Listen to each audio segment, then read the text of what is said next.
Hello, thank you very much to ISUOG and to the Fetal Medicine Foundation, Professor Born and Professor Nicolaidis, for inviting me to speak about how you can tell if an ovarian mass is benign or malignant. So I will present today the IOTA two-step strategy and also the consensus meeting between IOTA, European Society of Gynae Oncology, European Society of Gynae Endoscopy, and ISUOG. So first, I would like to start with the Adnex model. Adnex is the assessment of different neoplasias in the adnexa. It's the best model that we have. It's been externally validated in many studies, and according to systematic reviews and meta-analysis, it's really the best model. It's based on some easy variables like age, which is very objective, or should be, oncology center, that's giving you more accurate risks. So you only have to indicate whether your center is has an oncology unit, specialized gynae oncology unit or not, because the case mix will be different if you have such a center.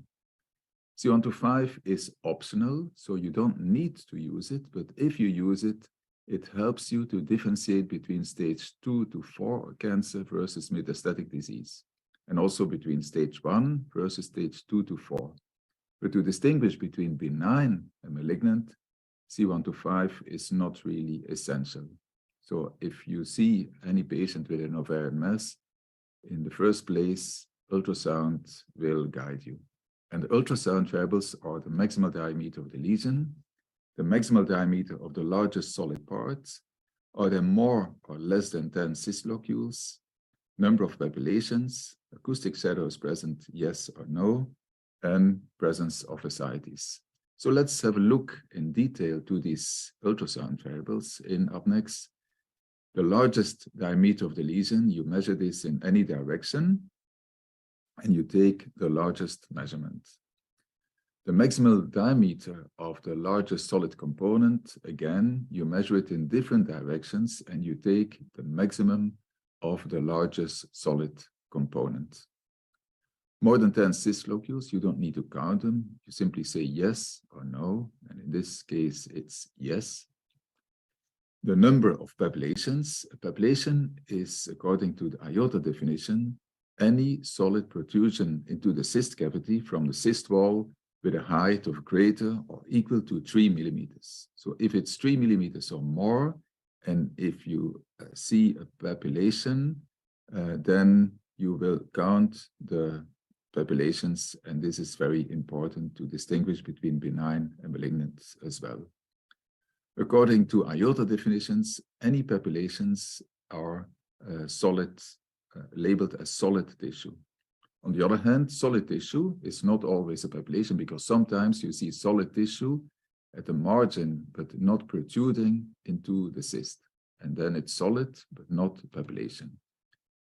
And sometimes it's also difficult to say, is this 1, 2, 3 papillations?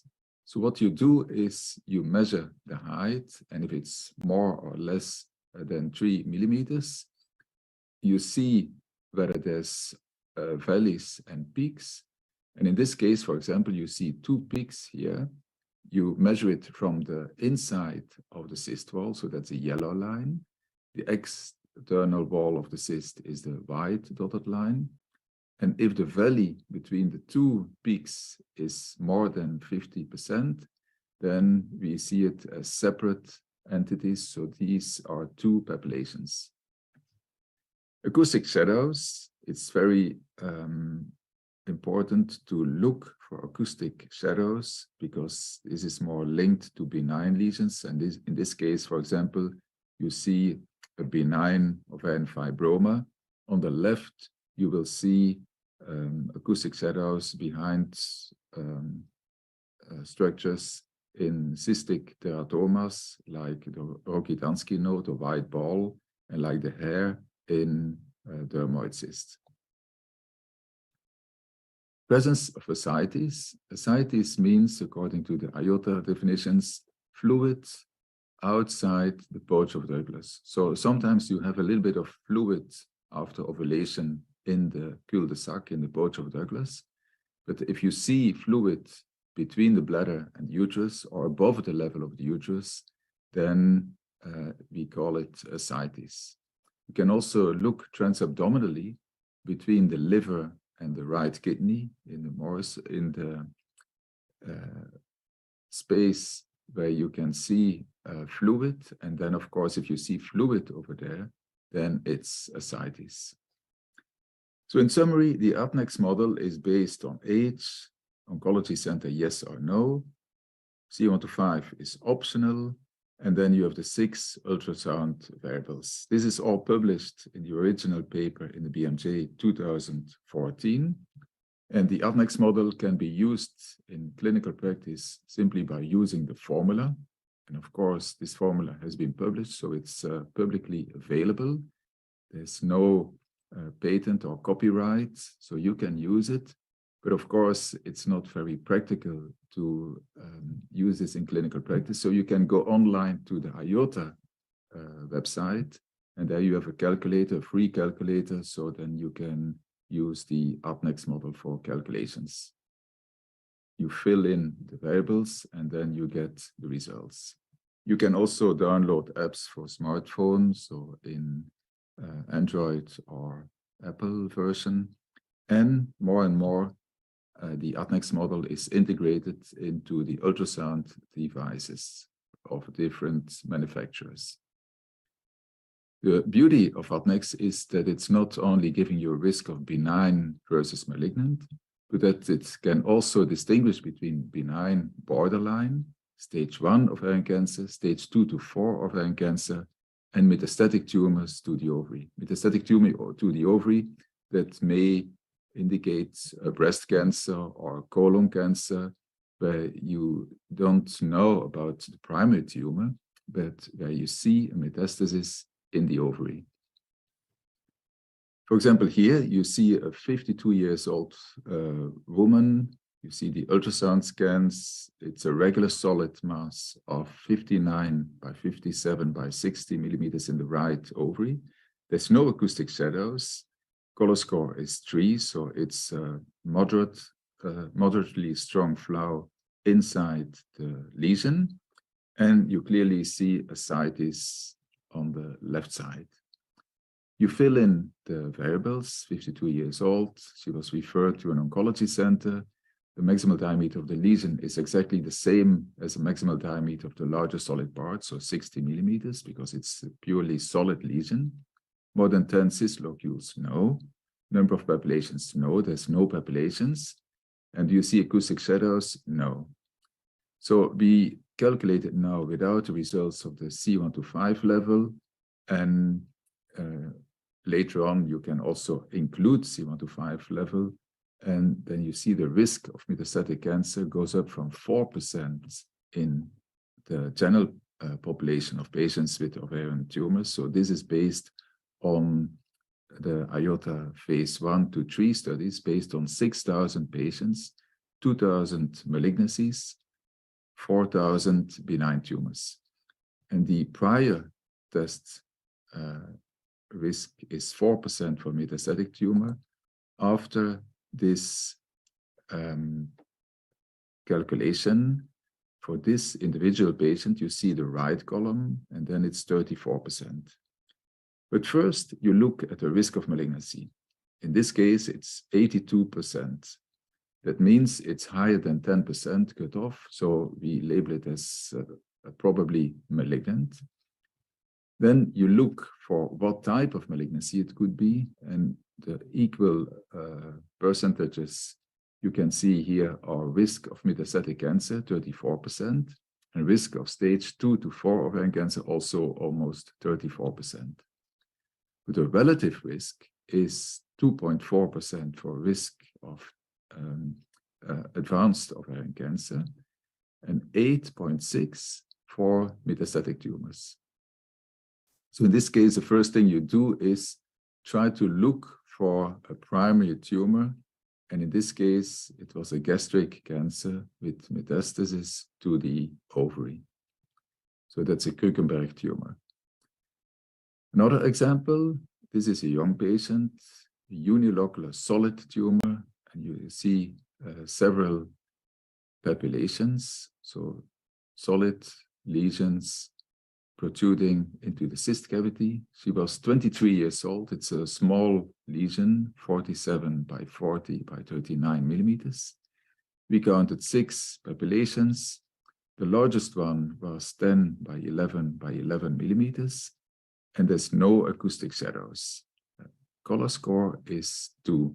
So this is minimal flow. You have to look hard to see any flow in the cyst wall or in the papillations. There was no free fluid, no ascites. Again, we fill in the app. 23 years old, she was referred to an oncology center. The maximal diameter of the lesion is 47.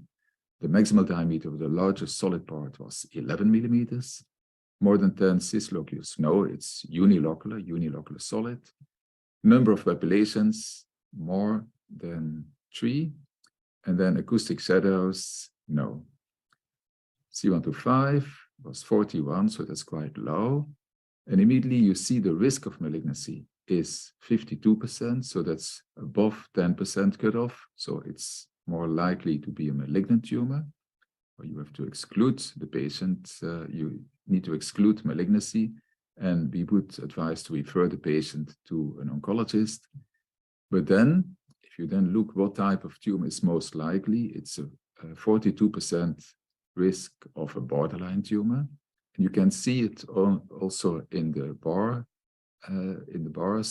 So the baseline risk of borderline is 6%, but this patient has a personal risk of 42% of borderline. So that means a relative risk of 6.8.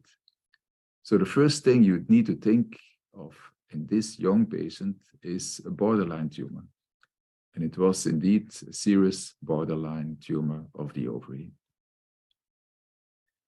In that case, you also look again, always in the first step, whether it's benign versus malignant.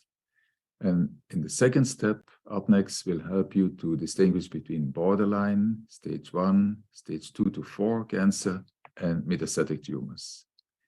And in these cases, the treatment will also follow from your presumed diagnosis. If it's a borderline tumor, you can discuss with a patient fertility-sparing surgery. So if she's 23 years old, she has no children, and you suspect that there is a borderline tumor, you don't need to do a hysterectomy and bilateral salpingo oophorectomy, but you can try fertility-sparing surgery.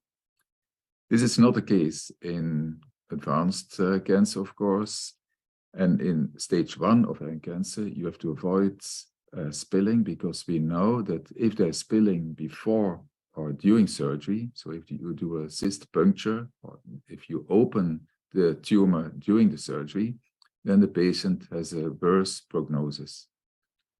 This is not true, of course, in stage 2 to 4 of ovarian cancer, and there it might be that you do debulking surgery or that you give primary neoadjuvant chemotherapy. So this is depending on the surgical staging.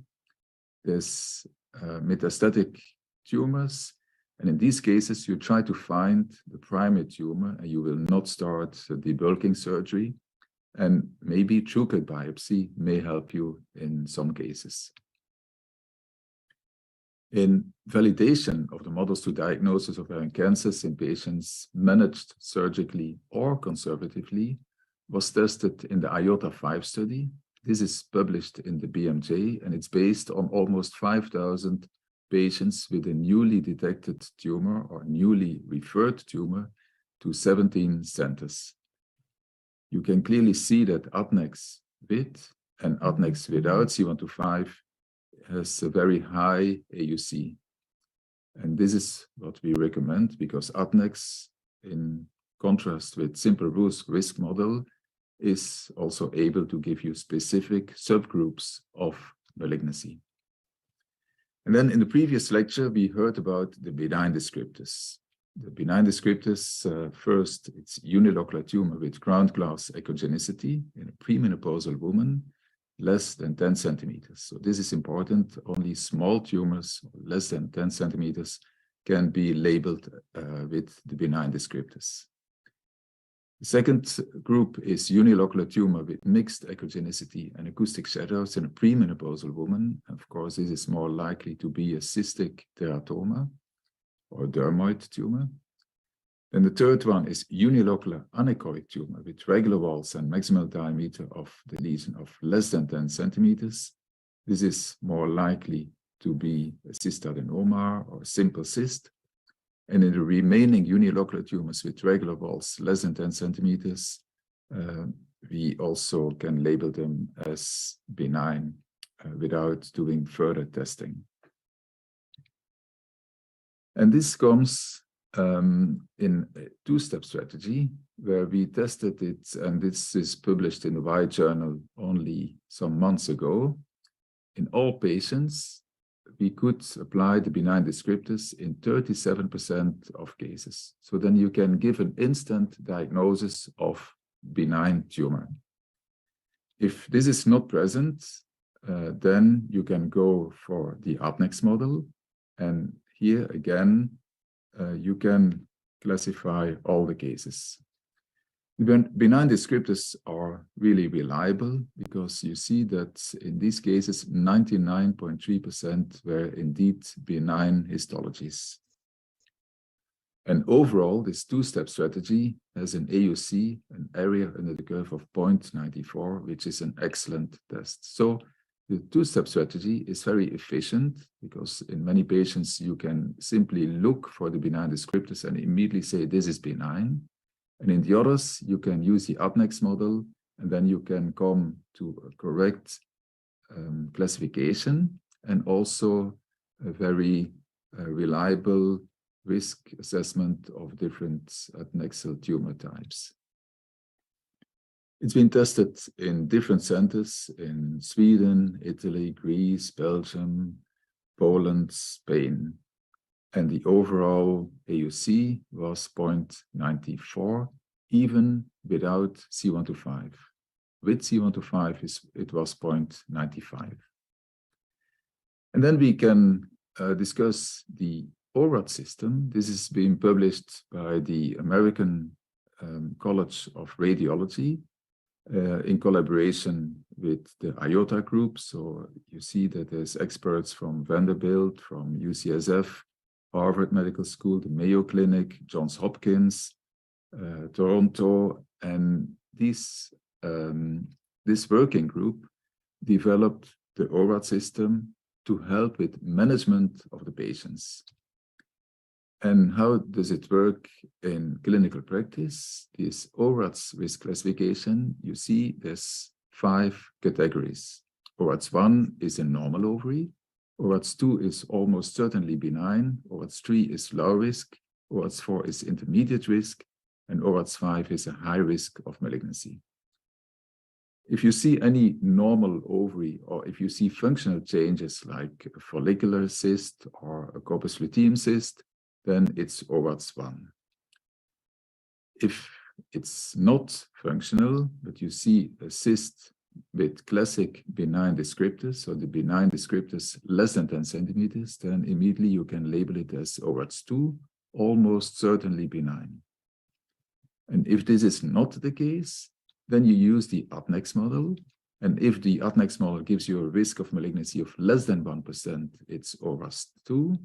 If it's between 1% and less than 10%, it's O-Rads 3. If it's between 10 and less than 50%, O-Rads 4. And if it's between 50 and 100%, it's O-Rads 5.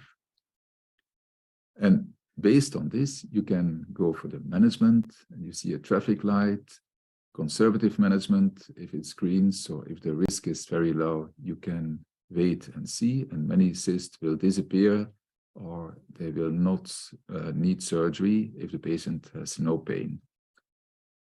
If the risk is between 1 and 10%, then of course you can better remove the cyst, but most of the time this can be done laparoscopically by local gynecologists. And in case of O-Rads 4 and O-Rads, certainly in O-Rads 5, you better refer the patient to specialized care by gynecological oncologists. And this is reflected in the ISUOG consensus statement with ESGO, ISUOG, IOTA, and SG. It was published in the Wired Journal in 2021. And first, I will illustrate it again with a case. Here you see a unilocular cyst with ground glass appearance, 30 years old, color score 2, benign descriptors. Yes, it's a benign descriptor 1. It's a unilocular tumor with ground glass heterogeneity in a pre-menopausal woman, less than 10 centimeters. So benign descriptor applies. So we can immediately say benign descriptor, O-Rads 2, almost certainly benign, and it was indeed benign endometrioma. C125 was elevated, so this was false positive result of this tumor marker. And a second case, this is not unilocular because you see flow inside, so it's a solid tumor, but you see the outline is irregular. You see there's a high vascularity, so color score 4, and she was 62 years old. It's a small tumor, 39 by 27 by 26 millimeters. There's no acoustic shadows, no ascites, and C125 is 42. Benign descriptors do not apply, so we can immediately go to the Adnex model, and the risk of malignancy here is 61%. The C125 is low, so that's not very likely to be a stage 2 to 4 ovarian cancer, and you can immediately see that the relative risk of metastatic tumor is 4.2. The relative risk of stage 2 to 4 ovarian cancer is 2.2. So if you fill in a risk between 50 and 100%, that's O-Rads 5, and it's most likely to be a metastatic tumor. So it was a metastatic lymphoma in the ovary. So I would like to conclude here and invite you to the 5th International IOTA Congress on Diagnosis and Management of Gynecological Tumors in Leuven on 13th to the 15th of April 2023. Thank you very much.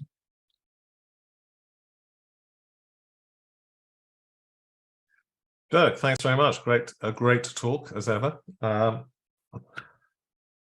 just want to ask you. I don't know, Lou, if you have any questions, but whilst you're getting your thoughts together, the Adnex model. I mean, we both talked about descriptors, which I think are pretty straightforward and should be. There seems to be a sort of reluctance to embrace models a little bit, I think, because I think people feel they're in some way complex.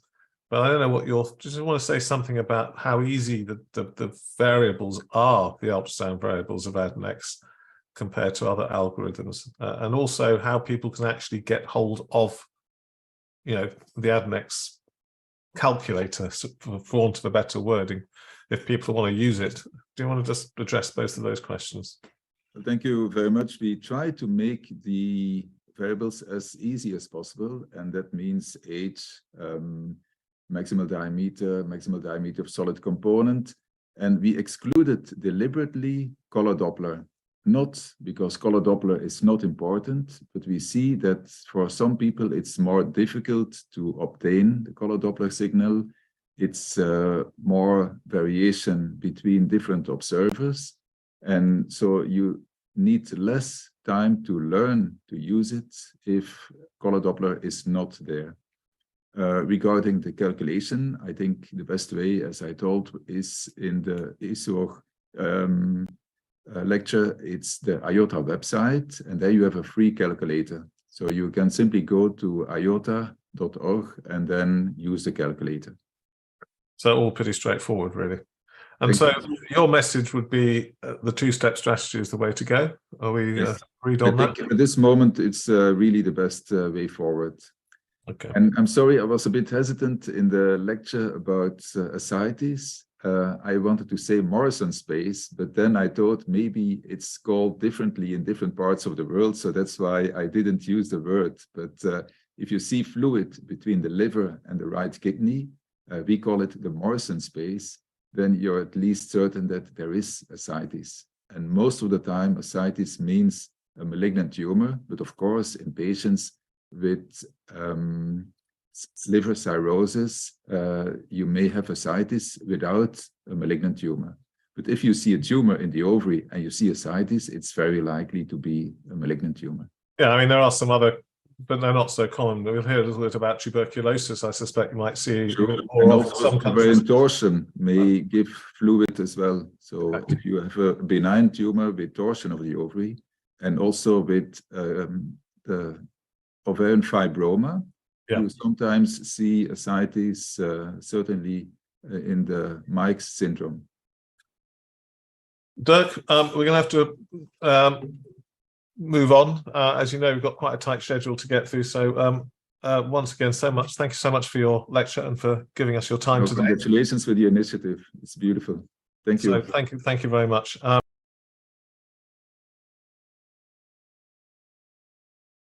Right, should we move on to